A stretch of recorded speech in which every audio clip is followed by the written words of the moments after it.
قرآن کے باب ہیں. حدیث میں آتا ہے جہاں قرآن پڑھایا جاتا ہے، نبی کا فرمان پڑھایا جاتا ہے، اور ہمارا عقیدہ ہے کہ اس قرآن نے قیامت تک باقی رہنا ہے. جب قرآن نے باقی رہنا ہے تو قرآن والا کیسے ختم ہو سکتا ہے؟ میرے دوستو، قوم نے اپنے عمل سے ثابت کیا ہے الحمدللہ ہم مدرسوں کے ساتھ ہیں. ملک کے طول و عرض میں مدارس کی اونچی اونچی بلڈنگیں اور لاکھوں کی تعداد میں مدارس کے طلباء کا مدارس میں رہنا، یونیورسٹی کے ہاسٹل ہوتے ہیں، کالج کے ہاسٹل ہوتے ہیں. کیا حال ہوتا ہے ان ہاسٹلوں کا، کتنی فیسیں ہوتی ہیں، لیکن یہاں کوئی فیس نہیں جاتی ہے. کوئی داخلہ فیس نہیں ہے، کوئی سالانہ فیس نہیں ہے، کوئی ماہانہ فیس نہیں ہے. امتحان ہوتا ہے، کوئی امتحانی اخراجات کی فیس نہیں ہے. جن کے بچے سکولوں میں پڑھتے ہیں وہ جانتے ہیں کتنی فیسیں بھرنی پڑتی ہیں. اور میرے دوستو، 1947 سے لے کر 2022 ہو گیا. یہ تعلیم اور صحت کس کی ذمہ داری ہوتی ہے؟ بولیں یار. تو یہ جو دینی تعلیم ہے یہ بھی ہماری ضرورت ہے کہ نہیں؟ بولیے. ڈاکٹر بھی ہماری ضرورت ہے اور دین ہماری ضرورت نہیں؟ ڈاکٹر تو ضرورت ہے آنکھ بند ہونے تک، اور دین ضرورت ہے اگلے جہان کے لیے. ہر شخص کو، کوئی تاجر ہے، کوئی صنعت کار ہے، کوئی بڑے سے بڑے عہدے پر ہے، یاد رکھیے اسے اپنے عہدے کا فائدہ صرف اس دنیا میں ہوگا. یہ قرآن و حدیث ہے اور علم دین ہے، اس کا فائدہ اس دنیا میں بھی ہوگا، اگلے جہان میں بھی ہوگا. آپ کو یاد ہوگا طرح طرح کی باتیں لوگوں نے کی ہوئی ہیں. الحمدللہ اللہ نے سب کے منہ بند کیے ہیں. شروع میں، اب تو نہیں. جب ہم حفظ میں پڑھتے تھے، بڑے حضرات کو یاد ہوگا جب کوئی بچہ مدرسے میں آتا تو لوگ جمع ہو جاتے، خاندان کے وڈیرے. ایک خاصی کتھوں اس مسیح چپائے کھاسی کتھوں، کیوں جی آدھے ہو کہ نہیں؟ کیوں جی کتھوں کھاسی ہے، یہ کتھوں کھاسی.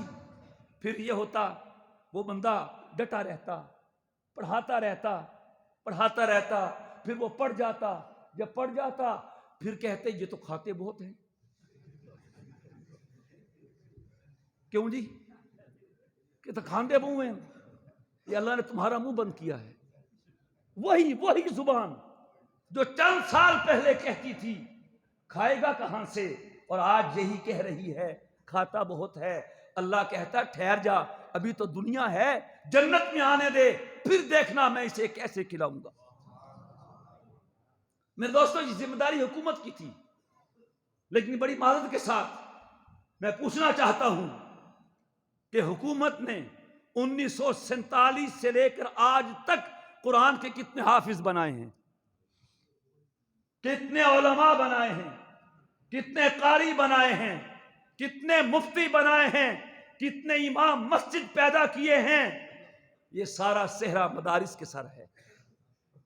اور یقین رکھیے قائد آباد کے میرے بھائیوں، اگر یہ مدارس نہ ہوتے لوگوں کو کلمہ بھی نہ آتا ہوتا. یقین کیجئے یہ مدارس نہ ہوتے، آپ کی مسجدوں میں اذانیں نہ گونجتی. ابھی بھی سندھ کے علاقے میں ایسے لوگ پائے جاتے ہیں 80 سال کا بوڑھا ہے، کلمہ نہیں آتا ہے. یہ کلمہ کون سکھاتا ہے؟ اذان کون سکھاتا ہے؟ اور الحمدللہ مجھے یہ بات کہنے دیجئے، یہ مدارس ہی کی برکت ہے. نبی کریم علیہ السلام کا لایا ہوا دین 14 صدیاں گزر گئی ہیں، انسان کہاں سے کہاں پہنچ گیا ہے، لیکن یہ دین اپنی اصلی صحیح سچی سچی حالت میں باقی ہے. آپ 1400 سال پہلے مدینے میں بلال حبشی کی اذان سن لیں، قباء میں سعد قرظ کی اذان سن لیں، ابو محذورہ کی مکے میں اذان سن لیں، عبداللہ ابن ام مکتوم کی اذان سن لیں، اور آج ہماری مسجدوں کی اذانیں سنیں، ایک لفظ کا اور ایک کلمے کا فرق نظر نہیں آئے گا۔ کوئی بات سمجھ آ رہی ہے؟ حضور کے زمانے میں بھی نماز جنازہ ہوتی تھی۔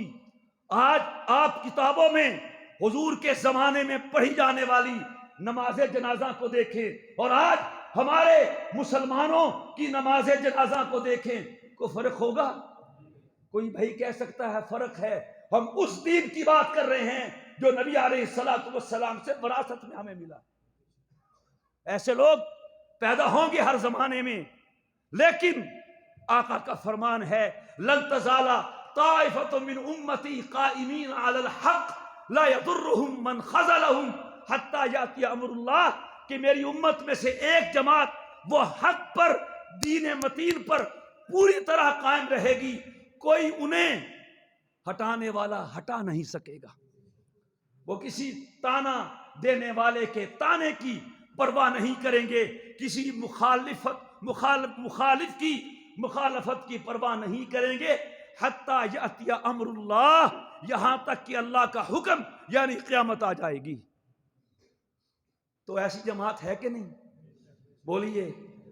اور آج بھی دیکھیے میرے دوستو، میں ایک بات اور عرض کرنا چاہوں گا، ہمیں اس قرآن سے اور اس سنت سے جو چیز ملتی ہے وہ اتباع سنت ہے۔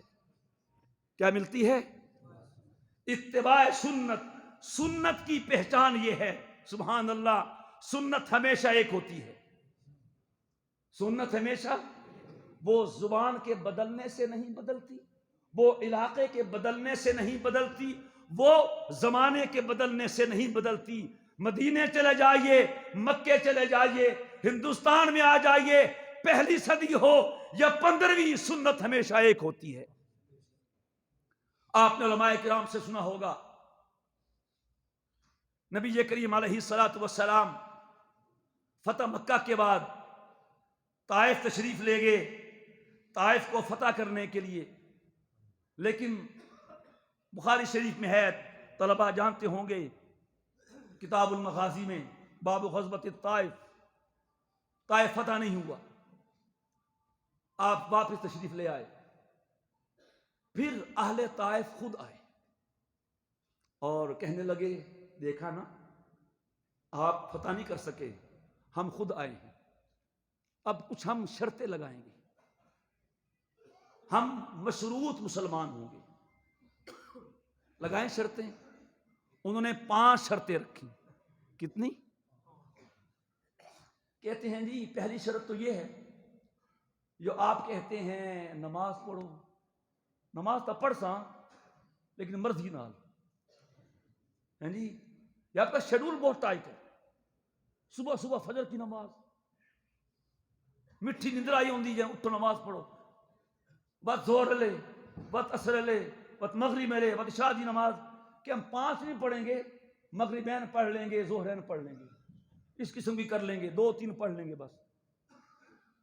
دوسری شرط یہ ہے کہ ہمارے طائف میں انگور بہت ہوتے ہیں، تو انگور سے شراب بنتی ہے، تو یہ ہمارے وطن کی ایک سوغات ہے، تو شراب پر پابندی نہیں ہوگی، ہمیں شراب پینے کی اجازت ہوگی۔ کتنی شرطیں ہو گئیں؟ 2۔ تیسری ہماری شرط یہ ہے کہ ہم پھر زنا کی اجازت بھی مانگیں گے، کیونکہ شراب پی کے آدمی قرآن تو نہیں پڑھتا نا، ہیں جی، قرآن پڑھنے کے لیے تو وضو کرتا ہے، تو پھر ہمیں زنا کرنے کی اجازت بھی ہوگی۔ اور چوتھی شرط یہ ہے کہ ہماری معیشت سود پہ کھڑی ہے اور آپ نے سود کو حرام کیا ہے، تو ہم چاہتے ہیں کہ آپ ہمیں سود کی اجازت دیں، ہم سودی لین دین کر سکیں۔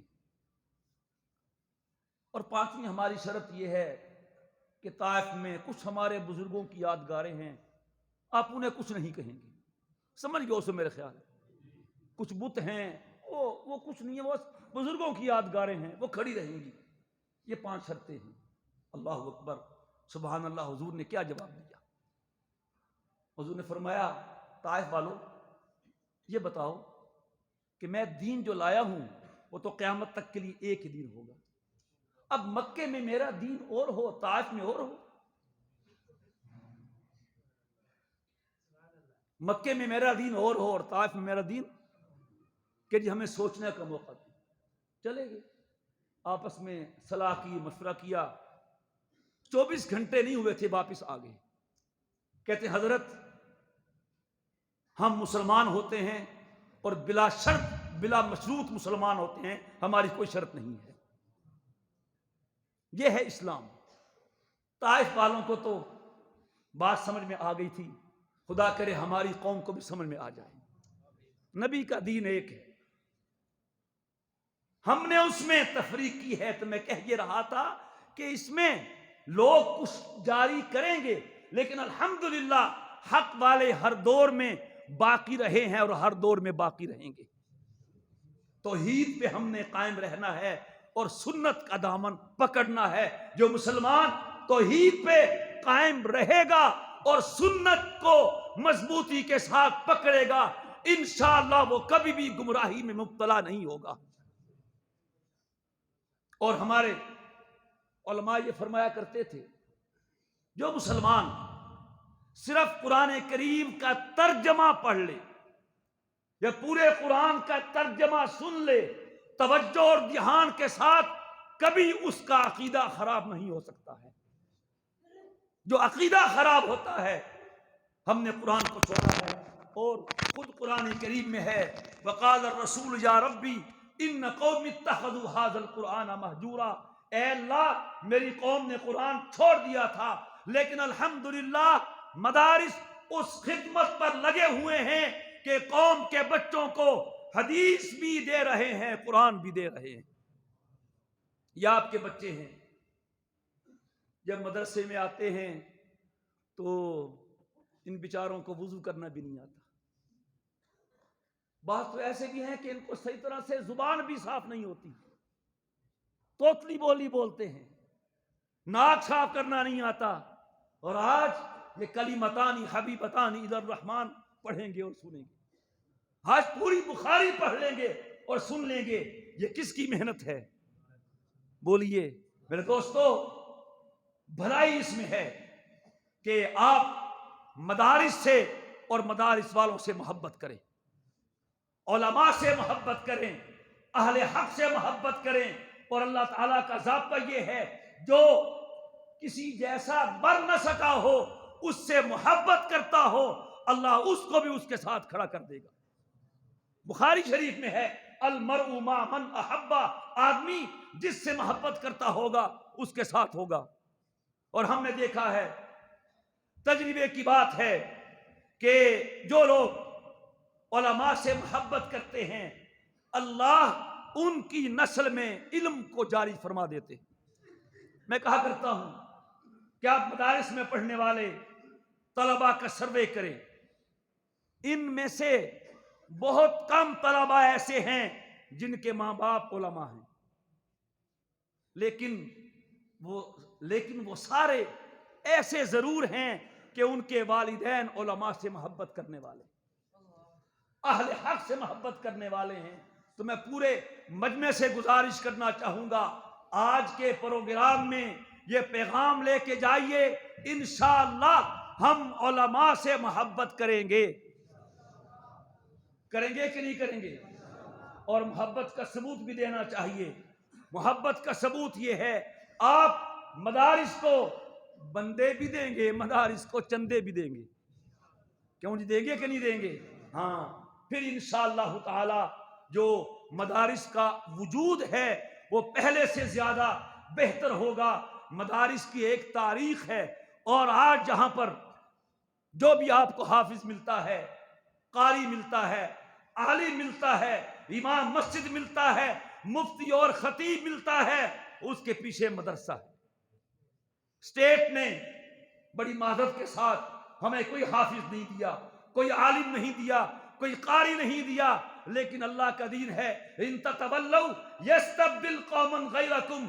رب دیکھتا ہے کون چلتا ہے، جو چلتا ہے رب اسے چلاتا ہے، جو ہٹتا ہے رب اسے ہٹا دیتا ہے. ان تتولوا یستبدل قوما غیرکم، اگر تم منہ پھیر لوگے اللہ اور لوگ لے آئے گا، ثم لا یکونوا امثالکم، پھر وہ جو لوگ لائے گا وہ تمہارے جیسے نہیں ہوں گے۔ یہ پورے ملک میں مدارس کا جال اللہ کی طرف سے اہل پاکستان کے لیے بہت بڑی نعمت ہے۔ جو ہمارا اصل دشمن ہے عالم کفر، طاغوتی طاقتیں، یہود و نصارہ، وہ نہیں چاہتے کہ مدرسہ قائم رہے۔ انہوں نے ہر حربہ استعمال کیا، سبز باغ دکھائے، ہمیں توڑنے کی کوشش کی، نئے نئے بورڈ دکھائے، لیکن الحمدللہ ہمارے حضرات کی بصیرت کو سلام ہو، وہ کسی سبز باغ کے دھوکے میں نہیں آئے۔ یہ جو سلسلہ تھا نا، بھئی تمہیں اتنی محبت ہے مدارس سے، تم سرکاری مدرسے بناؤ، کس نے روکا ہے؟ یہ نئے بورڈ شور میرے دوستو یاد رکھنا، یہ کیا کہوں، یہ حب علی نہیں ہے، یہ بغض معاویہ ہے۔ شاید سب نہ سمجھ سکے ہوں، دین کے ساتھ محبت نہیں ہے۔ اور الحمدللہ اللہ کا شکر ہے، ان کا یہ حربہ بھی ناکام ہوا ہے، اور وفاق المدارس اور مدارس اپنے وجود کے ساتھ انشاءاللہ پہلے سے بھی بہتر نظام میں آگے بڑھ رہے ہیں اور بڑھتے رہیں گے۔ اللہ تبارک و تعالی اہل مدارس کا حامی و ناصر ہو۔ الحمدللہ ابھی ہمارے اکابرین میں، ہمارے قائدین میں ایسے حضرات موجود ہیں جو ذات کی نہیں سوچتے، قوم کی سوچتے، اور قائد وہ ہوتا ہے جو نسلوں کی سوچے، جو ذاتی مفاد نہیں بلکہ جو قوم کا، مسلک کا اور دین کا مفاد سوچے۔ الحمدللہ ہم کہہ سکتے ہیں ہماری قیادت پر اللہ کا اتنا فضل اور اس کا کرم ہے کہ اللہ نے اس حربے کو بھی ان کی بصیرت کی برکت سے ناکام کیا ہے، اور انشاءاللہ ہمیں امید ہے کہ آئندہ کوئی بھی حربہ مدارس کے خلاف استعمال ہوگا، انشاءاللہ وہ اللہ کے فضل و کرم سے ناکام ہوگا۔ آپ بتائیے، آپ نے مدارس کا ساتھ دینا ہے کہ نہیں؟ علماء کا ساتھ دینا ہے کہ نہیں؟ جو نئے بورڈوں کے چکمے دیے جا رہے ہیں، آپ ان کے حق میں ہیں؟ نہیں ہیں۔ انشاءاللہ یہی ہمارے قائد ہیں، یہی ہمارے رہنما ہیں۔ اور یاد رکھیے ہماری بقا اتحاد میں ہے، اور الحمدللہ ہمارے اکابرین نے اس نازک موقع پر اتحاد کا ثبوت دیا ہے، اور انشاءاللہ آئندہ بھی اتحاد کا ثبوت دیں گے۔